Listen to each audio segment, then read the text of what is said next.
Hi there, everybody. Welcome to another episode of the Cloud-Based Mayhem. I have no housekeeping today. We can jump right into this.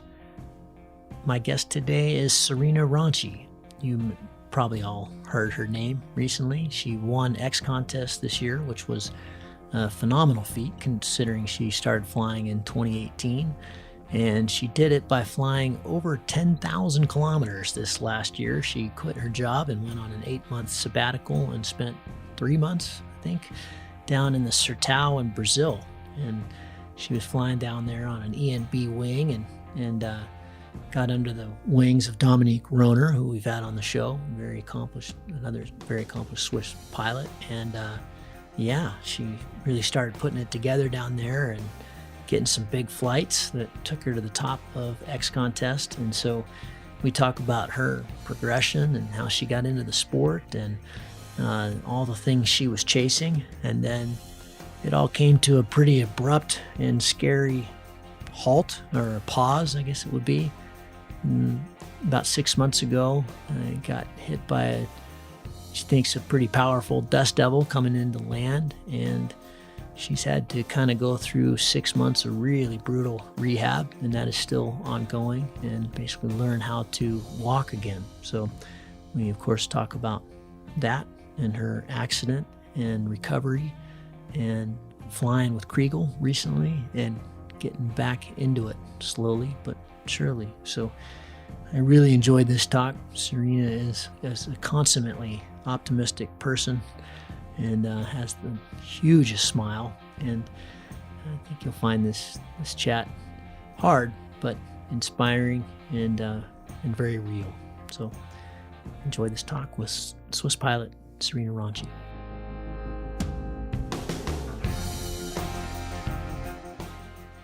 Serena, welcome to the Cloud-Based Mayhem. We've been trying to do this for months now, and I know we're both pretty hard to pin down, and you've been really busy there. We'll get into that later, why, but welcome to the show, and thanks for giving me some of your time.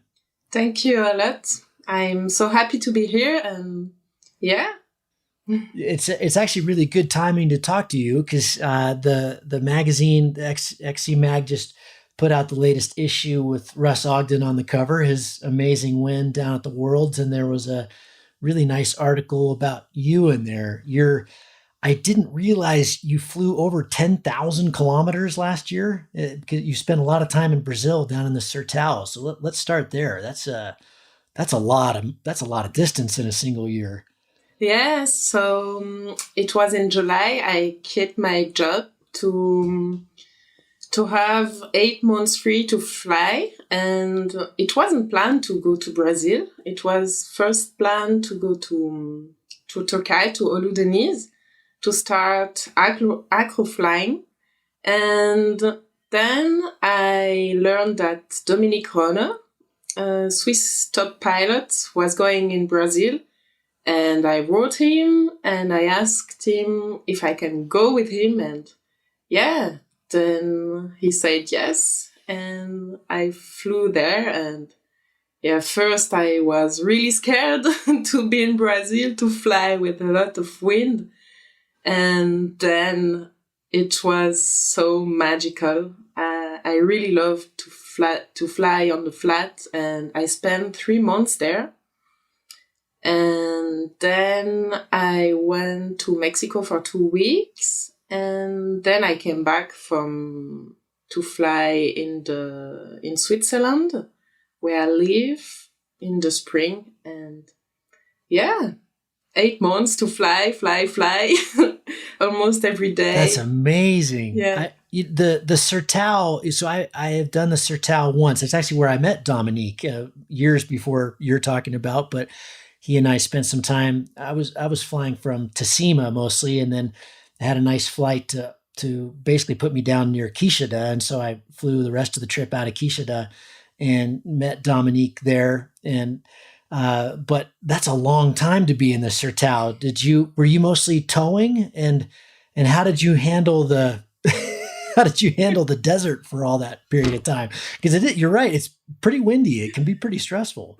Yeah, it's really crazy to spend 3 months there, because there is nothing there. if you bomb out, you just turn at your hotel and it's so hot there, there's nothing to do. So you wait, you see the clouds over your head and you are asking you what I'm doing here. And and yes. You've got some perseverance, girl. You are stubborn. I dig it.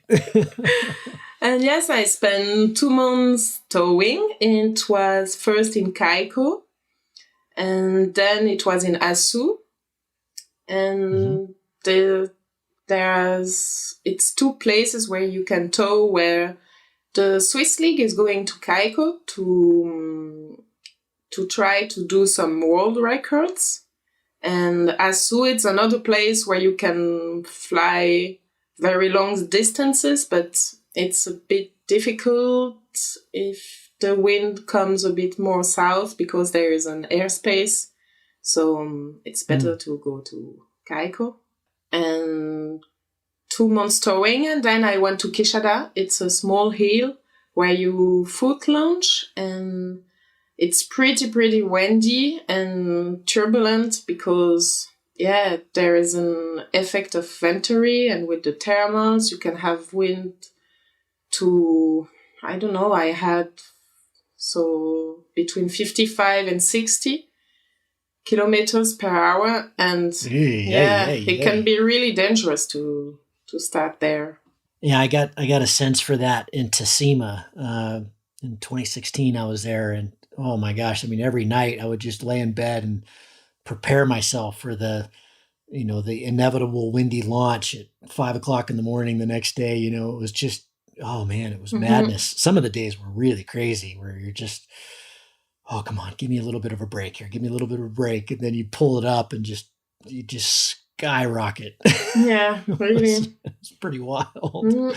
It's a tough way to start the day. You're quite relieved when you get in the air. Yeah, and sometimes when the thermal is coming, you have a really strong wind. But if there is not the thermal, you can start really easily because there is maybe 25, 30. And you just have to be very, very careful because sometimes you don't know if the thermal is coming because you see the bush. It's like dry plants and there are no leaves. So it's difficult to see if the wind is coming or not. And sometimes it's just luck or bad luck, and it can be really, really dangerous. Yeah, they have a guy who sits up in this kind of tower in Kishida, and they call it for you. It's amazing. I don't think there's nearly the number of pilots there anymore because you run into the jungle and about 400k out. So everything's moved more to the east, to Keiko and Asu where you were flying from, but they were really good at it. They would go, and they'd put their hand up and yell at you to go. And then that was that you had to pull up right away. You couldn't pause at all. You had to be really ready to go. And they'd call these lulls.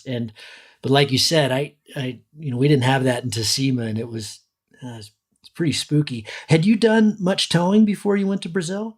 I did once here in Switzerland, and it was just like, I don't know, maybe 200 meter high. And it was just for fun to try. But it was, I think, the second time I did it in Brazil, and I was really, really scared about it. I bet you were. I mean, towing's always a bit nerve-wracking when there's a lot of wind, but when you don't have, to go into a place like the Sertão Green, hats off to you. That was, your heart must have been racing. Yeah.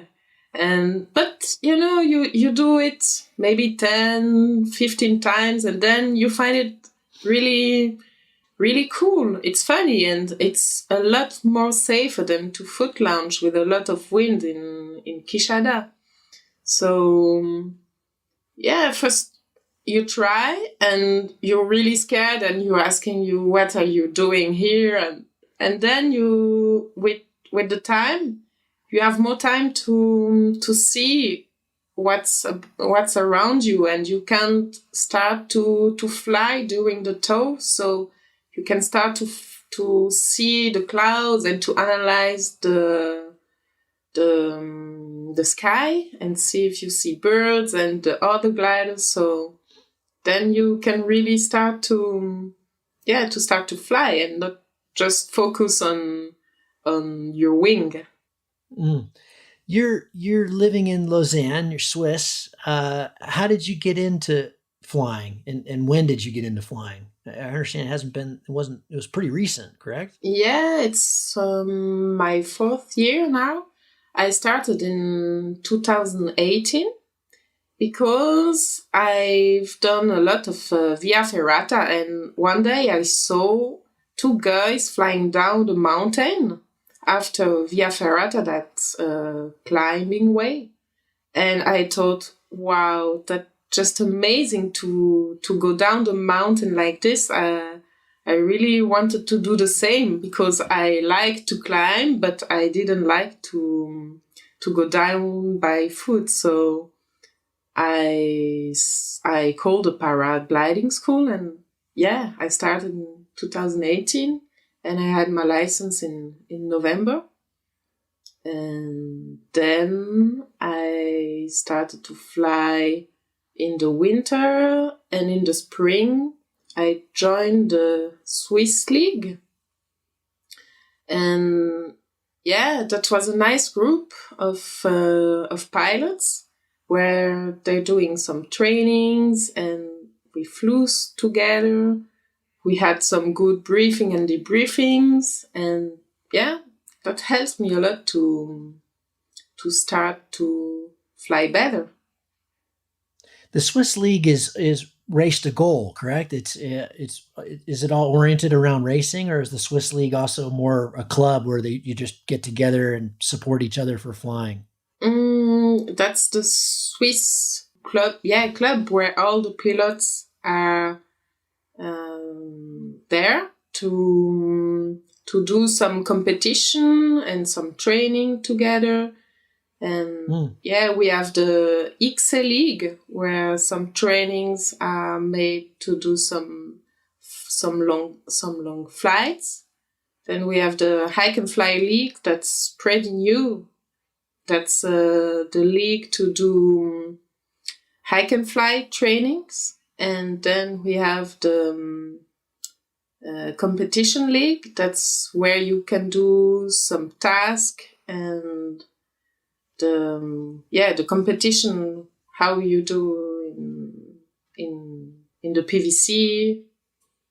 Yeah. You said you were doing a lot of Via Ferratas before that. Is your background mostly climbing, or what did you do for sport before flying? Before flying, I was not often in the mountains, only for the Via Ferrata. That's the climbing route. It's not like climbing on the with the hand on the rocks. It's a way. Yeah. I've done some CrossFit and fitness, but I didn't know anything about meteorology. Can I ask? You look quite young. How old are you? Just for the audience to know. I'm 29. 29. Yeah. Okay. When you're yes. So you started flying in 2018. You're going into your 4th year. For those who are listening who don't know this, you won XContest last year, which is no small feat. I guess that helped with the very long stay in Brazil. Was that a goal? Was to win XContest, or did that just something that happened that you weren't even paying attention to because you were in Brazil? Yeah, that wasn't a goal at all. I just started to fly in the flatlands in Brazil, and for me, I maybe had a goal to fly 200K, but I really didn't expect that. But I was really lucky because there were not a lot of pilots in Brazil, and the very good pilots were blocked in in their where they live because of the COVID. So I was lucky to go there and to be there 3 months to try and yeah. That's amazing. What was what ended up being your longest flight? It was 315, I think. Yeah. As a fourth-year pilot, that's awesome. You must have been on the moon. Yeah. That was pretty exciting. It was crazy, yeah. And what wing do you fly? I flew the Air Design SOAR. It's very light, B high B wing. And then at the end of the holidays, I flew the Air Design Volt. It's the sea glider. Okay.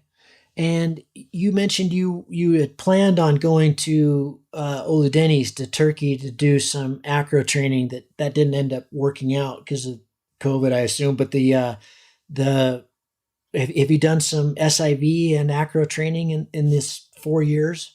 Yeah, I've done 3 SIV, and that's why I wanted to start acro, because I like the sensation of the full stall and the wings over, and I wanted to start to improve my skills and maybe to gain some confidence. When you were down in Brazil and you started doing these bigger flights, you were flying with Dominique, who's an amazing pilot. What were some of the things that started clicking for you in terms of, when you saw, okay, this is working, I'm figuring this out, I'm starting to go further? What can you chalk that up to? Was it any particular thing that you started figuring out? Yeah, but first I really was very stressed because I didn't know the condition. I was scared to fly with the wind. And after a few flights, I felt so good because it's just so nice to fly there because, flying with the wind, it's really funny because you can do some really big distance, and when you thermal, it's funny because you can do a thermal like for 5-10 Ks, and and then I learned a lot about the sky, the clouds, because I really didn't know a lot of the clouds forming before, and I think it takes some time when you start to fly in the flatlands, because first you don't know what to do, you don't know what to look after, and then when you train, you can see the clouds are forming or not, you can see the birds, you can see the color of the ground, the trigger points, and first you're lost, and then you see that slowly you start to learn, and that's so grateful, because often you land first and you don't know why you land, and you're really, really sad and you want to know why, but you don't know, and you're just staying at the ground. What were some of the things you would hear pretty regularly from people like Dominique or other mentors that were there? What were they telling you, just out of curiosity? What were the things that they were saying, hey, you did, this was great, but you could work on this? I think the most important thing is the security first, because with the wind, you have to know that if you try to catch a thermal over the bush, you maybe will caught in the middle of the bush, and you really need to know where you can land, because that can be really, really dangerous. And then, just try to see the clouds and to see the birds and the trigger points. I'm curious, for someone like yourself who was, hadn't flown very long and decided to go down to Brazil where it's quite windy. I mean, it's like you said, it's a big undertaking. I'm curious what is inside you that allows you to push things like that in terms of the risk side of it. You're obviously, you were, it was scary when you got there, but you felt like, hey, I need to go do this. What was it about you that felt like, I'm imagining kind of, I have to go do this. I have to go to Brazil and see what this is all about. That's not, it's what I'm saying is it's not for everybody. It's this is a niche part of our sport. Mm-hmm. I knew that I have the skills to handle my wing with the strong wind, because I very often was ground handling here in Switzerland with a lot of wind. And my teacher always said, you have to, ground handle is very important. And so I don't know, I passed so many hours to go in fields and try to ground handle and try to do some exercise. And I really love that.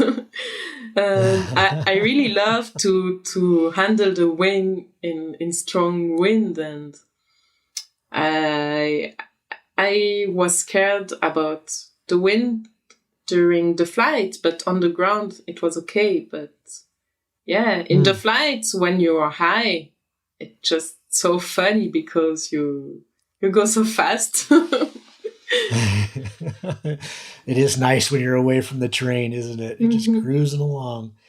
What do you love most about flying, Serena? I think the liberty and the sensation of levitation, and then the landscapes, and to be with the friends in the train or at the takeoff. But I think the first thing it's the liberty. When you think about, and we're going to talk about the accident a little bit later on, obviously that has changed things, but when you think about your future in flying, what drives you about it? What do you think about? What are your goals? Where would you like to see yourself in 5 years, for example? And now it's pretty difficult to talk about this, because I had a very big accident 6 months ago. And before that, obviously, it was to do, my biggest goal was to participate at the XContest. And I was really, really motivated to train and to get the skills to participate. And for sure to do some long flights. And now I think, I don't know, I just want to gain confidence again to fly in the Alps, and then we'll see. I don't know how my recovery will go, if I can walk then more hours by foot. And it's a good question. Difficult to ask now. To answer. Well, let's talk about it then. I was planning on talking about this later, but 6 months ago, what happened? I've done.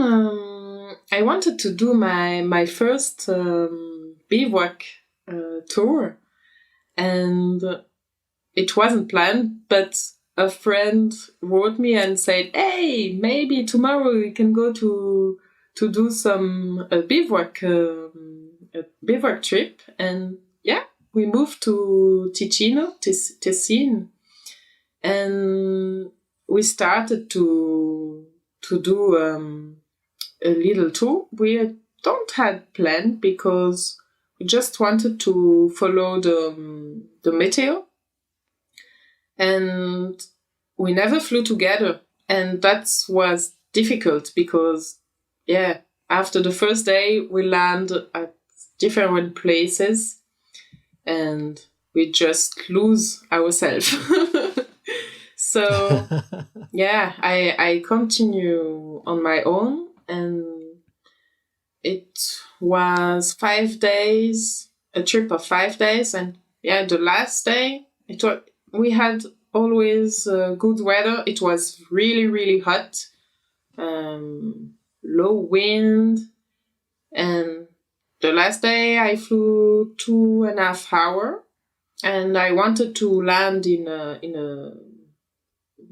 a valley, and in this valley there was not a lot of wind. It was like maybe 10 or 15 maximum kilometer per hour of wind, and I decided to land in the grass field.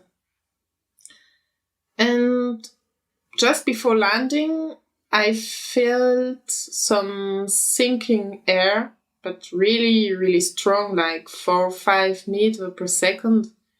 And I thought, oh, okay, it's good for me. I want to go down, so I stay a bit there.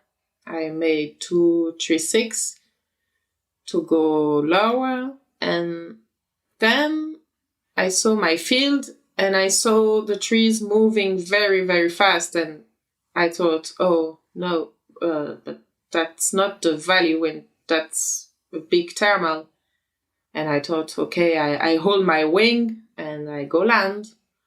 I didn't know that I was taking a risk there, and I went there, and I think like 20, 30 meter high, my wing collapses, and it was too late to do something. I think I flew in a dust because it was a really, really strong thermal and a really hot day.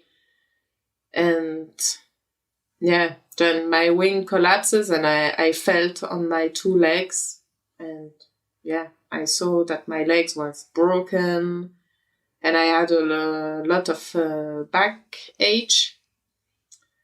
And 2 guys were there, saw me, and called the ambulance. And at the hospital, they told me I have 2 broken lumbar vertebrae and 2 broken bones in the leg, and that I have to have a surgery very fast because the one broken vertebra was really bad. So I was operated, and then I lose the sensitivity almost completely in one leg, and the other leg was maybe the half of the sensitivity. And it was really, really difficult because I had a lot of pain, and I didn't know if one day I will walk again. And I spent 2 weeks in this hospital waiting to a place where I can go to do my rehabilitation, because it was impossible to go at home because I couldn't walk. I was just laying in the bed, and So then after those 2 weeks, I went in a rehabilitation clinic. It was a bit near of my home. And then I stayed there 5.5 months to learn to walk again and to do a lot of physiotherapy, swimming, fitness, to gain the muscle again. It was a pretty hard time, but now I'm since 3 weeks out of the clinic, and I'm back home, and I flew. I flew again, and that makes me really, really happy, because it was all my life flying before, and I'm really happy that I can fly again and foot lounge again, alone. So yeah. How much sensation do you have now back in the leg, and the one leg that you had none and the other leg that you had some? Is it all back now, or is it still? No, it's still a long way, I think, to gain the sensitivity again, because in the left leg, it's almost completely there. But in the right leg, under my feet, I don't feel, under my feet. And that caused some problems with the equilibrium. Equilibrium, balance. But it can take maybe 2 years or more to have it again, like before. And I think I won't recover fully, because I have one feet that lose a lot of mobility. There is some atrophy, and yes, in 6 months it's not moving a lot. So I'm doing the physio for this, but it will be difficult to gain again the mobility of the feet. Obviously, this has been incredibly hard physically to go through. 6 months of rehab. It sounds like there's still much more ahead. What's it like for up here? What's it like in your mind? Knock on wood, I haven't experienced an injury like this, but I can't imagine chasing it as hard as you were, and thinking about the X Alps, and then having this just wow. It's mentally, that's got to be really hard. Yeah. First, the first day when after the accident, I thought flying, it's over. I don't want to fly anymore, and it can be so much cruel, or so much bad when you have something like this. But then after a few days, I thought, no, maybe I think I will fly in a wheelchair, and I will try to do some flying with wheelchair, and that will be fun. And maybe a lot of people want to fly with wheelchair, so I can show them that's possible. And I really thought about this, and then I started to walk again, and I thought, it's unbelievable. I will fly alone, and I will fly again. And I've done a lot of mental flying. So I was in my bed, and I was imagining me at the lounge with the friends, and to start and flying with the birds and in the thermals. And I think this helps me a lot, because I was still in the sky, and I didn't forget the happiness of flying. And I think when I flew again the first time, I really I forgot how magical is it to fly, because you can do this mental flying training, but with the time you forget how amazing it is. And when I flew again, I didn't know if I will like it again so much, and if I will have fear. And it was really unbelievable, the feeling when I flew again. It was I've done a flight with Kriegel. That was such amazing, because he wrote me on at the Christmas time, and because he's in the XAlps. He made the XAlps Academy in a group of training where I am, and he wrote me to ask me how I am. And then he proposed me to do a flight with him because I'm not able to fly alone.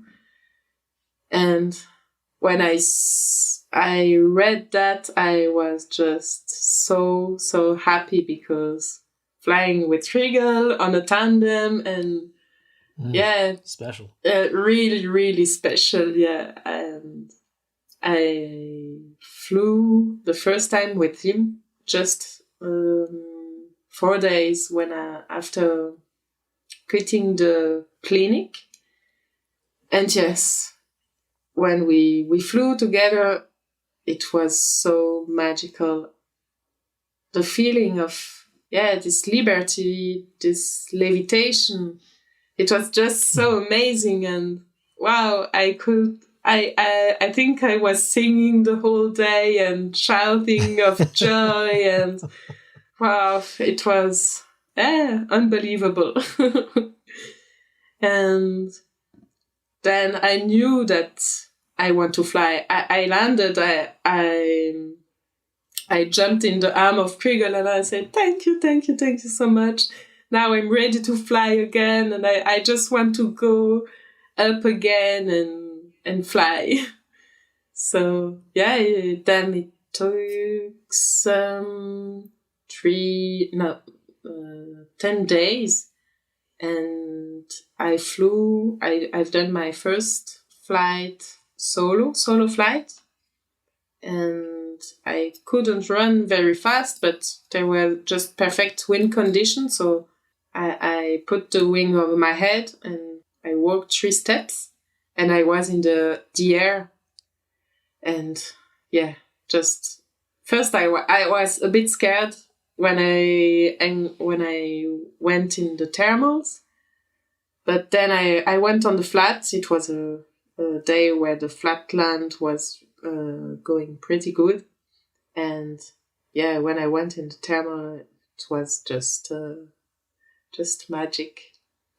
I could do my own game again and flying with the birds and under the clouds. And I really, really loved it. And now I just wait to fly again. I love that you're still so passionate about it. I'm sure there's some part of you who struggles, though, knowing the accident and what it has done. If you could, I often ask this question to pilots that have been flying for decades, if you could rewind the clock to your 50-hour self, what would you tell yourself? But with you, that's pretty recent. It's just 4 years ago. But if you had been able, back in 2018, if you had a crystal ball and you knew that this was going to happen to you, would you still fly? Wow. Would you have still gotten into it? It's a really difficult question. It's so difficult because, I have still a lot of pain, and I don't know, how I will do if I can do sport again without pain. And I really love to do some sport, and but the flying is so amazing.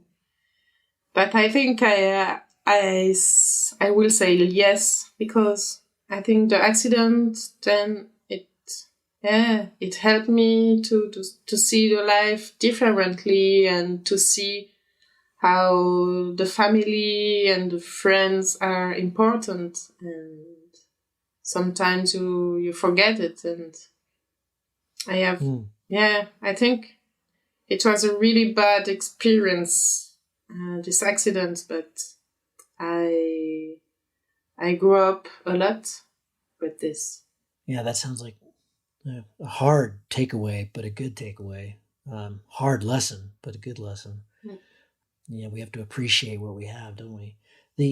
You mentioned that you quit a job to go on this kind of 8-month flying sabbatical. What was your job? What were you doing? I'm a teacher in a primary school. I teach every materia to children from 8 to 10 years old. And I really, really love this job. I love children. But I wanted to do my my tandem license to start to work a bit as a tandem pilot and to do some little job at the school in the wintertime, maybe when one teacher is waiting a kid or is sick. Do you have kids? No, I don't have. I don't know if I want to have some kids. You're still young. Look at me. I just started and I'm almost 50. Yeah. Yeah, plenty of time. Oh, geez. You kind of took the wind out of me there a little bit. I just can't imagine what you've been through. I've since I've been following you for quite some time now, just getting ready to have this chat with you. And you seem consummately optimistic in your posts, and you've really attacked this with what seems to be, from an outside perspective, with a very good attitude. Yeah, I was really positive the first months after the accident, because I saw the progress, and I knew that I still can progress, and I thought, yeah, with this positivity you can go faster, and when you're more motivated you can go faster. But yeah, then I think I've done too much with my body. I trained too much and I had a lot of pain, so for 3 weeks I had to rest and to stay a bit calmer. And yeah, that was difficult, because in a recovery like this, it's always like waves. It's going better and then it's going a bit bad, and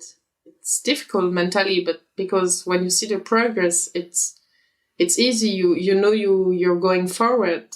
But when you have more pain and you can maybe walk, it's more difficult. You have to be really, really patient. And yeah, the last month was really difficult for me, because I could walk without the crutches, and suddenly one day it was not possible anymore, and I thought, oh no, what's happening? And that, yeah, it was for, I don't know, maybe 3 weeks like that, and I was just waiting that my body was okay to walk. And sometimes you can't understand, because there was no reason that I can walk anymore. And yeah, sometimes it's difficult, but I think when you see the progress, it's more easy, because you're going forward. Serena, in the last 6 months, I bet you've replayed that incident and the dust devil and the field and hitting the ground a million times. It doesn't seem like there wasn't an obvious mistake. These things are obviously they're usually, and it sounds like in this case, a series of things that led to an accident. But it didn't sound like you were really pushing it, or in a particularly bad spot. But what is there anything where when you look back and you think, that, and maybe not even that day, but 6 months prior to that, were you pushing it too hard? Were you doing something? Were you being complacent? Were you, all the things that we talk about on the show over and over and over again? Is there anything where you go, God, I wish I would have done X, or I wish I would have done something?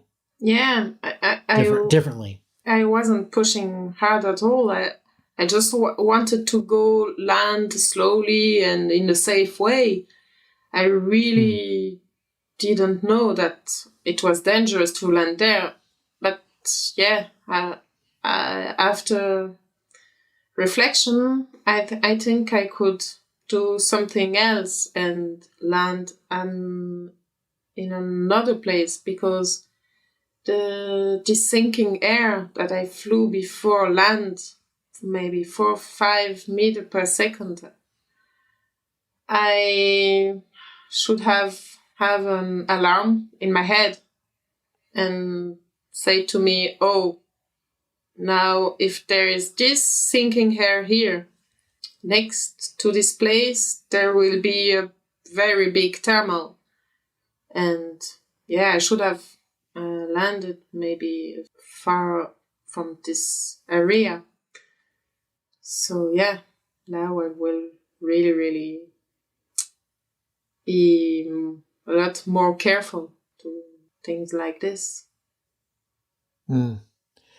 More for the listener aspect of this, but you said you were probably 80, 90 meters off the ground. Was the reserve, did you consider it? And now I was maybe 20, 30 meters from the ground. Oh, you were really low. Yeah. Okay. Yeah, the first thing I was thinking, it's too late. I just remember this sentence in my head. It's too late. And I don't know how I made it, but I felt on my two legs.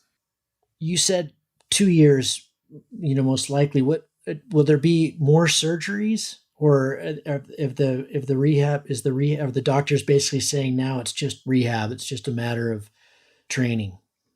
Maybe in the bone in my leg, I can put away the metal, because I have a long metal stick in the tibia. I don't know if you say that. And now my knee is hurting a lot when I walk. I think because of this metal thing. And when the bone is okay, I can put the metal away. But in my back, the broken vertebra is too bad, and I have to leave it for my life. When you get back into flying, it sounds like you're pretty excited to do that, and the body keeps working better. Will your approach to the sport be different than it was? I don't know. I think so, because now I have a lot more fear, and I will need to gain confidence again. And I don't know if I will able to gain this confidence again to fly with serenity in the Alps, because there can be really strong thermals and strong condition area that are difficult to fly. So yeah, I don't know. But first I really just want to enjoy the flying with friends and not concentrated on XC flights or just fun stuff. Yeah, just fun stuff. Yeah. I know there are many people, unfortunately, listening to this podcast who have had similar accidents. This sport can be quite unkind. There's a lot of people who have had back injuries and other in this sport. Can you offer any advice to people that are going through what you are going through, just in terms of what you've learned that has made this very challenging time better, that help the kind of daily grind of getting through an accident? You mentioned, that your appreciation for friends and family and, people like Kriegel reaching out, but are there things this community can do for people like yourself who are in this position, and also just what you've learned about, kind of getting to the other side? Yeah. I think every people is different, and some people maybe want to be more alone when they are bad. And I was lucky to have some very good friends that helped me a lot to be positive, and some other people that I really, really don't know, and they wrote me, and they just give me confidence. And they told me, they had some accident, but they're flying again, and they're loving that again. And that was really really helpful.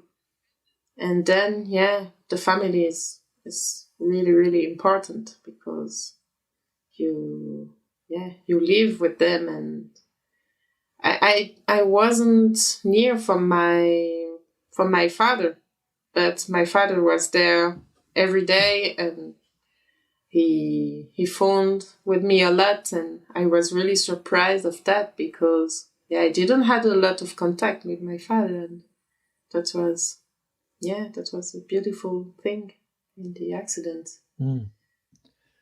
So it sounds like there have been some little roses that have, grown from this experience, things that are, I guess, quite unexpected. So that's nice. Serena, that's probably a good place for us to wrap things up as well. I really appreciate you sharing this quite difficult period of your life with us, and your exciting year, both good and bad, obviously, but this has been a real treat, and I wish you the best of luck with healing and getting back into flying and managing all of this in the style that you have. Hats off to you for having such a great attitude. Yeah, thank you very much. We'll see you at Cloudbase, I hope, soon. Thanks, Serena.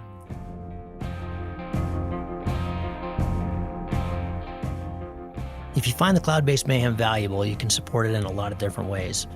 You can give us a rating on iTunes or Stitcher, or however you get your podcast. That goes a long ways and helps spread the word. You can blog about it on your own website or share it on social media. You can talk about it on the way up to launch with your pilot friends. I know a lot of interesting conversations have happened that way. And of course, you can support us financially. This show does take a lot of time, a lot of editing, a lot of storage and music and all kinds of behind the scenes cost. So if you can support us financially, all we've ever asked for is $1 a show. And you can do that through a one-time donation through PayPal, or you can set up a subscription service that charges you for each show that comes out. We put a new show out every 2 weeks. So, for example, if you did $1 a show and every 2 weeks, it'd be about $25 a year. So way cheaper than a magazine subscription, and it makes all of this possible. I do not want to fund this show with advertising or sponsors. We get asked about that pretty frequently, but for a whole bunch of different reasons, which I've said many times on the show, I don't want to do that. I don't like having that stuff at the front of the show. And I also want you to know that these are authentic conversations with real people, and these are just our opinions, but our opinions are not being skewed by sponsors or advertising dollars. I think that's a pretty toxic business model. So I hope you dig that. You can support us. If you go to cloudbasedmayhem.com, you can find the places to support. You can do it through patreon.com/cloudbasedmayhem. If you want a recurring subscription, you can also do that directly through the website. We've tried to make it really easy, and that will give you access to all the bonus material, little video casts that we do, and extra little nuggets that we find in conversations that don't make it into the main show, but we feel like you should hear.